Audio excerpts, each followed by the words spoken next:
Zdravím všetkých milovníkov azijského jedla. Moje meno je Dominik Kršák, som šéf-kuchár v Kung Food, kde zamestnávame majstrov azijskej chuti a ja sa starám o to, aby na váš tanier sa každý deň dostali čerstvé a kvalitné suroviny.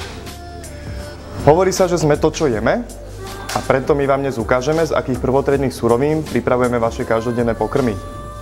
Neponúkame vám lacné sushi ani rezance preto, že nie sme fast foodové azijské bistro, ktoré pracuje s mrazenými potravinami nízkej kvality. Základom našej kuchyne je flank, sake a maguro.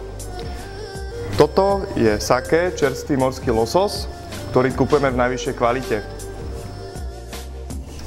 Takto spracovaný losos nájdete v našom sushi, ako aj v našich obľúbených šalátoch s čerstvou zeleninou.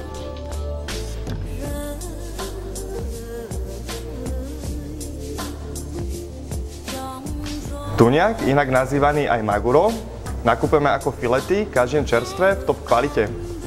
Používame ho prevažne aj na výrobu maguro maki, čo je sushi s tuniakom. Tieto chutné kúsky ryby obalíme v sushi rýži a zatočíme do riasy nori, čo je morská chaluha. Hovädzí flank, stejkové mäsko z hovädzieho pupku používame do vašich obľúbených rezancov.